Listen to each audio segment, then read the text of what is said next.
The best way to decide if a new vehicle is for you is to drive it if you can, get a feel for it on the roads, highways, and any off-road turns you may need to make.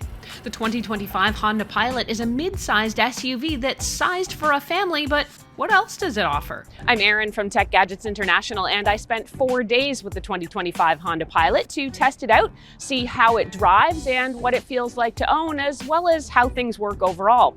In this review, I will share everything I learned, and I'll fill you in on both the pros and the cons of this vehicle and let you know if I think it could be a good pick for you. A quick word about how I'm going to do this review. I'm not going to get too deep into things like horsepower and torque, and if you're looking for the nitty-gritty on the specs or 0 to 60 speed tests, you won't find that here, partly because that's stuff you can get from Honda's website. I'm approaching this review as an average car shopper, someone who's interested in a comfortable but fun ride, how the main features work, and what it feels like overall to drive. So in a nutshell, this is going to be a car review for real people by a real person.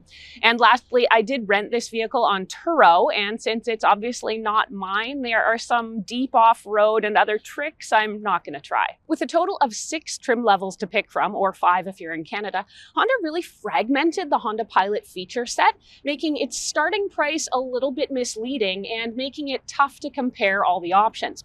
Starting price is about $40,200 US or 55,485 Canadian.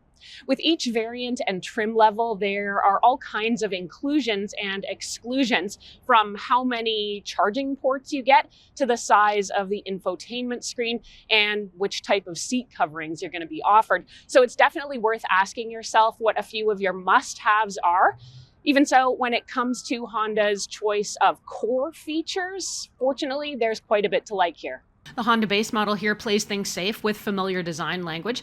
All the trim levels do come with LED daytime running lights and fog lights, and while a lot of companies are really using the lighting array to wow you, Honda is instead keeping things traditional.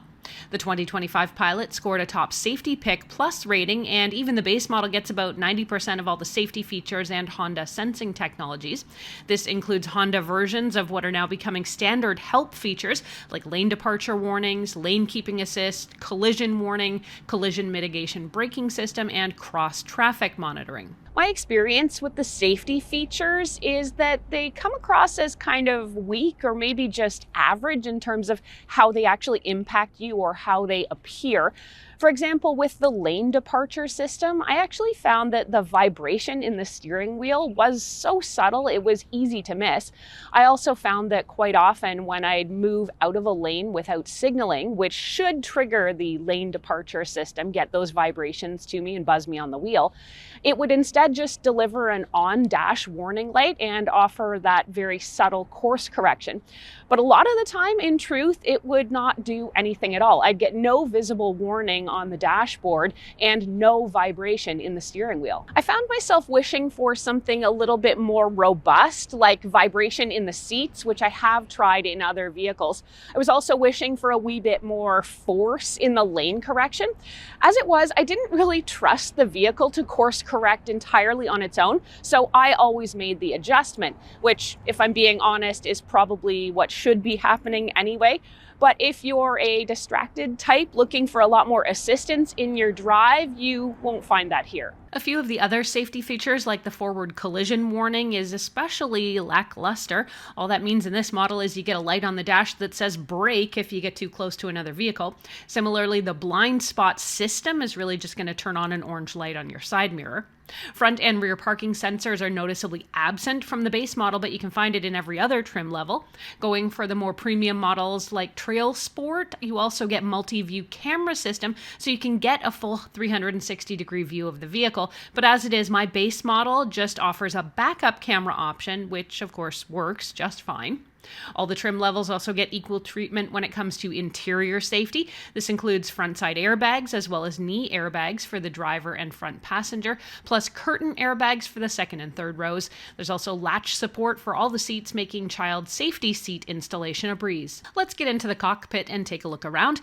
The driver's row looks incredibly sleek, modern, and streamlined, and that's thanks to a few design decisions. There's a simple stop-start button, plus Honda's push-button shifter. Although some Some of you traditionalists may be a bit grouchy about this. The shifter isn't actually that difficult to get used to, and I found myself getting to appreciate it, I guess, a little more than something like the virtual stick shift that I tried recently on a Lexus. I found those can be kind of finicky and awkward to maneuver, while the push button here is actually really easy, straightforward, and works perfectly if you need to maneuver quickly. Plus, the lack of lever makes the adjoining cup holders a lot more accessible. Taking a look around the front console, there's lots of storage bays, including a wide open angled tray in the center console, plus a dedicated spot for your phone above it, and a long nook above the glove box.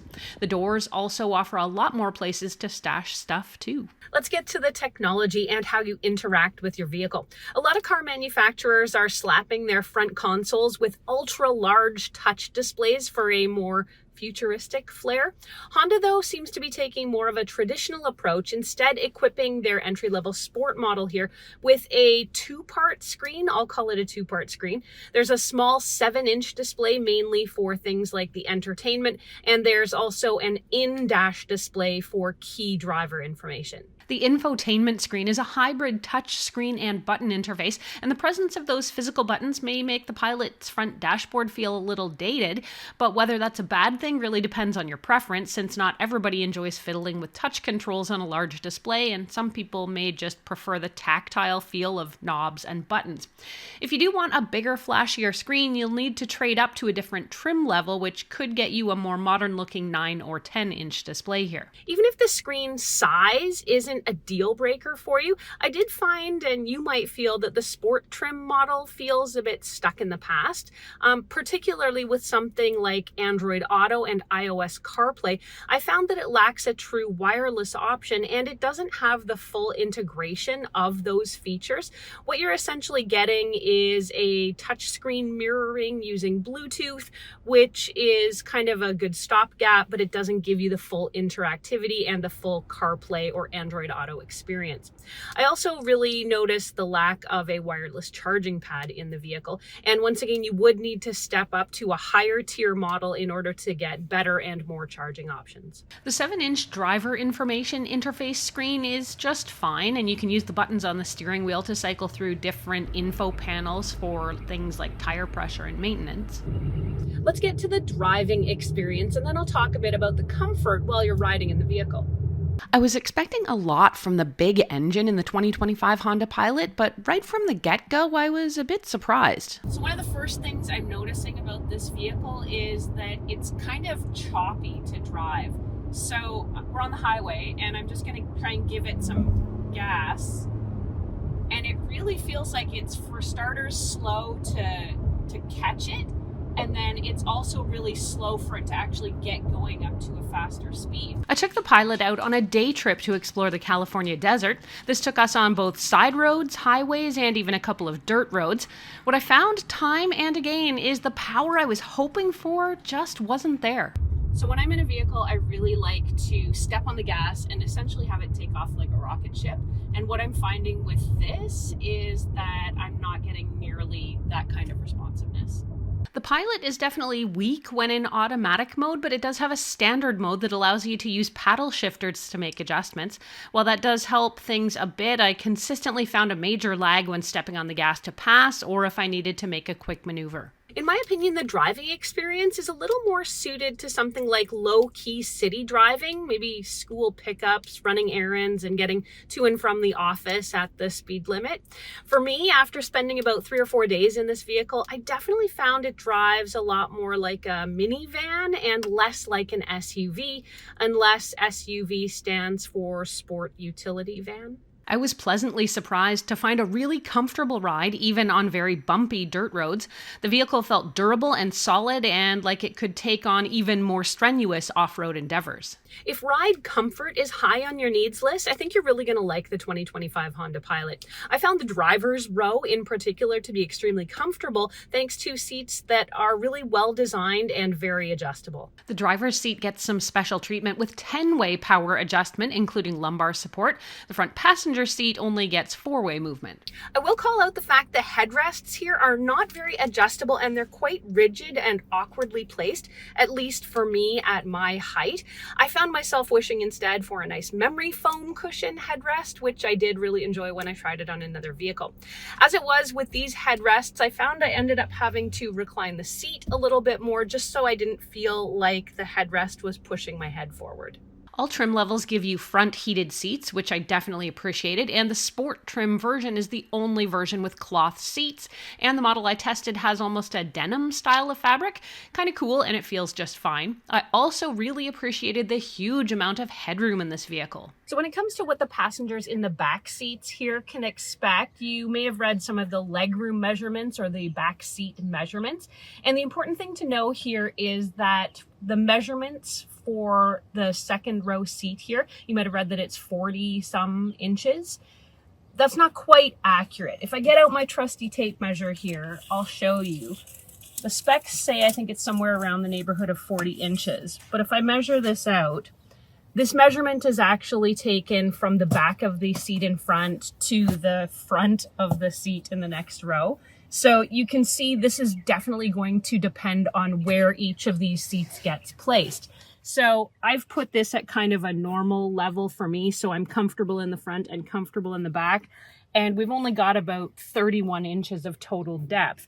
When that comes to how much actual leg room you're getting, there's only about 11 or 12 inches here.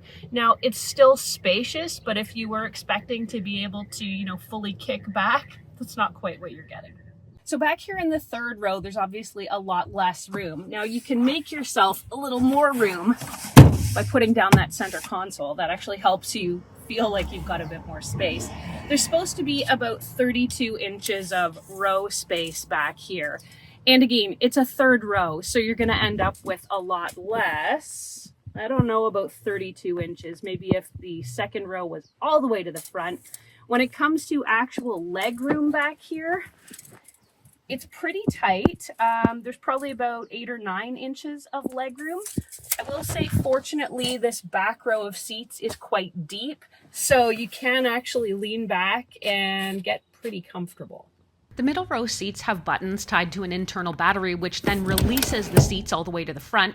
I hated this mechanism. It's got such a strong spring that it really snaps the seat towards the front, and it's kind of loud and sudden. You've definitely got to be prepared for it.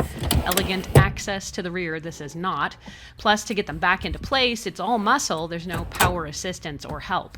So how much can you carry? With all the seats upright, the cargo space maxes out at about 18 cubic feet, which is enough for groceries or a couple of carry-ons, but a set of golf clubs, as you can see, fills the area. Folding down the seats in the third row gives you a total of 49 cubic feet to play with, while folding all the passenger seats in the back gives you 87 cubic feet, which is a bit more than a typical mid-sized SUV. The cargo space also hides a few secrets. First, there's a panel you can lift to reveal a hidden 3 cubic foot recessed storage area in the floor, which is great for moving taller stuff. That cover panel also flips over from carpet to plastic, which is great for wet or dirty items. To pull the seats manually back into place, there is a heavy-duty set of webbed straps. Inelegant, but effective. If comfort and storage flexibility are priorities for a mid-sized SUV for you, the 2025 Honda Pilot is money well spent. But if you're looking for a peppy, powerful SUV that can respond quickly to your driving maneuvers, in my opinion, this ain't it. I also think there is enough of a lack of little extras in the base model that most people could probably easily justify eating the cost of going up to the EXL trim level. Let's go over both the pros and the cons of my experience with this vehicle so you can see if it might be right for you. On the pro side, I like the design, and the vehicle's attractive and spacious with plenty of headroom. The seating is comfortable, and I found the storage to be really robust, plus the adaptable cargo space gives you options. The 2025 Pilot definitely feels incredibly family-friendly, and while seating 8 adults would feel pretty stuffed, transporting kids would be easier. The vehicle handles quite well in terms of the steering and shock absorption on rougher roads. So what are the downsides? I'd say my biggest complaint with this vehicle is the lack of responsiveness and the laggy way it takes a hot second to get going or even to make a jump from highway speed to passing speed. On more than one occasion, I found myself being overly cautious because I wasn't sure the pilot could make a quick passing maneuver. Not how I like to drive, but this may be just fine for some more sedate drivers. I'd also call the rear cargo space kind of limited, particularly if you're trying to move both people and luggage. In short, I enjoyed my experience with the 2025 Honda Pilot, mainly due to the comfort and the spaciousness. But this is a vehicle that's not going to be on my short list, so to speak, mainly due to the lackluster responsiveness. But if you're looking for a roomy, comfortable, and ultra spacious family vehicle with the looks of an SUV and the personality of a minivan, this is definitely the vehicle for you. The 2025 Honda Pilot starts at about $40,000 or so US and around $56,000 Canadian for the entry-level sport model that I drove here. If you want to check out some other options for a family-friendly SUV with a bit more pep, see what happened when I took the 2025 Chevy Traverse out into the backcountry, or join me as I experience the luxury of a Lexus SUV right now.